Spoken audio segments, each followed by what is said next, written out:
Welcome to the Average Meat Channel. I'm Mark, and in today's video, I'm going to be drinking a bottle of Dom Pérignon.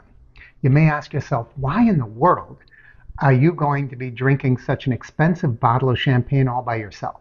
Well, there is a story behind it, and I hope I can get through this video without breaking down. First of all, let's talk about where I got this bottle, and then we'll talk about why I am going to be opening it today. Almost 5 years ago, I moved to Florida, and this bottle was gifted to my wife and I as a housewarming gift.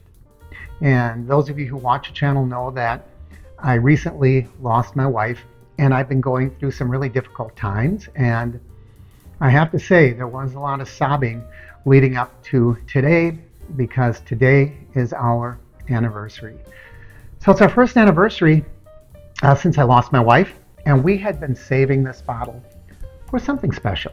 We didn't really know what, maybe a New Year's Eve, special anniversary. So I thought that I would remember my wife today on our anniversary by opening this bottle. And I have these two champagne glasses. Now, I've done a little reading up on Dom Pérignon, and although most champagne is consumed these days in these tulip glasses or fluted glasses, some sources say that Dom Pérignon is best enjoyed in a more traditional open wine glass. I don't know. I'm not a connoisseur of champagne. It's certainly not Dom Pérignon. But I'll tell you a little bit about what we're going to do.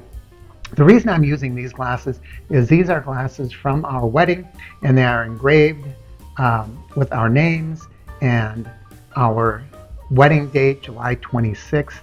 1986. Can you imagine that? A young guy like me was married that long ago. So it does say that. And then I have here a picture of us. And notice this is kind of a silly picture. It's Julie and I on the Haunted Mansion ride at Walt Disney World. Disney was something that she really enjoyed. And so this is a way that I want to remember her. This is how I'm going to share this event. Seeing us together, it's something she really enjoyed. So I also have some caviar.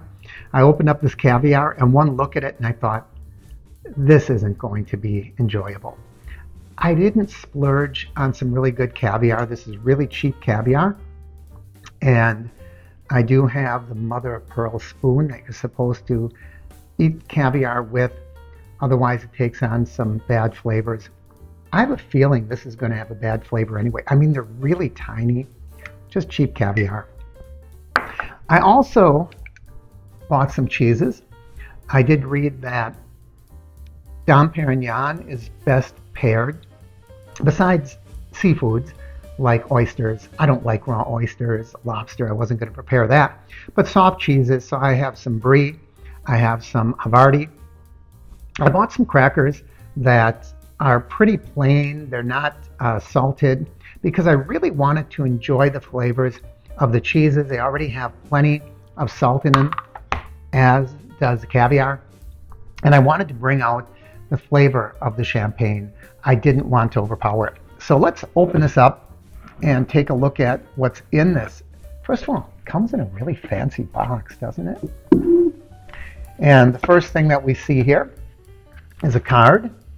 And this card explains a little bit. There's 1, 2, 3, 4, 5, 6, 7, 8 different languages, and explains a little bit about the vintage. This is 2010, and it says here it was a rainy season, and they had to really select the grapes at very appropriate time because of all the wetness. They didn't want the grapes to spoil, and they had to go through a selection process. So this explains a little bit about that. And then inside, here it is, a bottle of Dom Pérignon. So Dom Pérignon is associated with elegance and sometimes wealth, I suppose. It is certainly James Bond's champagne of choice. Now, Julie and I used to really enjoy watching James Bond movies, and he would always have Dom Pérignon. A Dom Pérignon 59, Mr. Fisher. Well, if you insist. It's a Dom Pérignon 55. It would be a pity to break it. Dom Pérignon was his champagne of choice. And of course, many people have, sang about this. People like Billy Joel and Katy Perry, Taylor Swift. It's just associated with elegance and refinement and a good time. So we're going to go ahead and open this up. Well, I am sure not James Bond when it comes to peeling this off, am I? All right, and then it has a rather traditional wire cage over the cork. And one of the secrets of opening a champagne is not to, like you see so often, people try to push it with their thumb.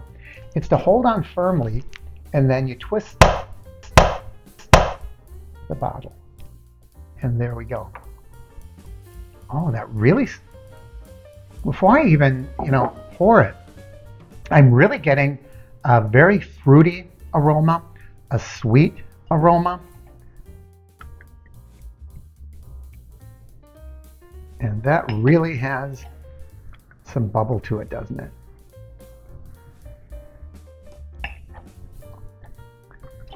And I know I'm not doing a great job of pouring here. I'm dripping just a little bit. Oh my goodness. Just from where I am, this is like no champagne that I've ever experienced before. I'm going to turn the label toward you. I can already get the fruitiness. I'm smelling a little bit of almost like a bread. This is really wonderful. So I don't know what I should do first. I'm going to taste the champagne all by itself.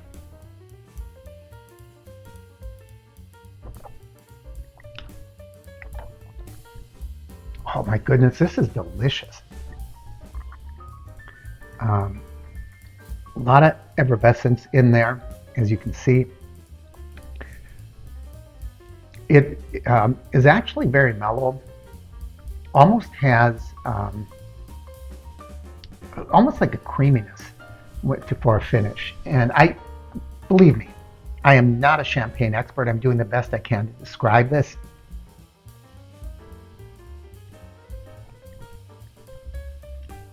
Obviously, there's grapes. It almost has oh, it's so smooth. I love the way it finishes. It's like almost a creamy finish, and I'm almost getting a little bit of almost like an apple mango type flavor, which doesn't make sense. I think this is just made of grapes, but wow, is this good. All right, so we're going to see how it pairs. First of all, with the caviar. Oh, that is disgusting. Oh my goodness. I have to get that flavor out of my mouth. Now, I didn't pay $150 for that, but we're not having any more of it.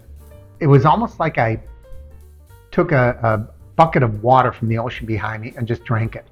It's just salt with almost a seaweed taste. This is disgusting. All right, we're going to try some of the brie instead. I'm going to try the brie alone and then with the cracker. So, like I said, there's no salt on this. I'm going to follow it up with some Dom Pérignon. Oh, wow. That changes everything. After I take the cheese and taste the champagne, or after I take the champagne and taste the cheese, it takes on another flavor, a richness. I'm almost tasting like a nuttiness in the cheese that I didn't taste without the champagne. This is so good. What a treat. Julie, here's to you. This is her glass. I was not looking forward to our anniversary. I knew it would be filled with heartache and pain. And I told myself, I don't want to let that happen. I want to remember the fun. And I don't want to remember the things we missed. I'm trying not to think this should have been something we did together, but rather, this is something she would have wanted me to do. And it's a celebration, and it's a memory of the fun and the good times and all the love that we shared. I don't imagine I'm going to finish this entire bottle. Now, some of you might be saying, Mark, I thought that you gave up drinking, and I did. And in fact, I gave up rich foods like cheeses, fattening foods. I've largely been eating a plant-based diet and really just drinking water. But this is such a special occasion. Sometimes you just have to splurge. I'll make it up. This is wonderful. Now, this is Havarti. There really is a difference in flavor when it's paired with a fine champagne like Dom Pérignon. Now, one of the things I think I should have done was taken this bland, salt-free cracker in between. So I'm going to do that now. Are you hearing that crunch? I know my microphone's really close. All right, let's try that cheese one more time. Wow, this is a wonderful experience. If you like champagne, splurge once in your life. Buy a bottle of Dom Pérignon. I looked up this particular bottle, this vintage, 2010, and I saw it anywhere from about $329 to $350 a bottle. So it is quite expensive, but wow, this is an experience. I so wish that Julie could be here to enjoy this with me. I mean, not just that, I wish she could be here, but I'm glad that I'm sharing it. I knew about Dom Pérignon by reputation, and I guess I never thought that I would actually buy a bottle, and I certainly didn't think I'd be sitting here all by myself drinking a bottle of Dom Pérignon. But I'm not really alone, am I? You're here with me. Julie is here with us. And, I just feel the love, and I really am enjoying myself. I was so afraid that I was going to break down during this video, and it was going to be something that was embarrassing. But I'm feeling happiness, and I'm feeling love, and I'm having good memories, and this is enjoyable for me, and I hope it's enjoyable for you as well. Give it a try, at least once. One of the things that Julie said to me toward the end, she was feeling sick, and she said, don't put things off. Don't let life pass you by. Splurge. If you like champagne, try a bottle of Dom Pérignon, or whatever it is that you want to try. I look out this window behind me sometimes, and I see people parasailing high in the sky behind a boat. I've never done that. I see people jet skiing with the dolphins. I've never done that. And you know what? It's time for me to live life. Oh, that's expensive. Sure, it's expensive. But you know what? When I'm looking back at my memories, I don't think I'm going to be concerned with how much money I spent. I think I'm going to remember those wonderful experiences, and I hope that you do the same. Thanks for watching, everyone. I'm Mark. This is the Average Me Channel.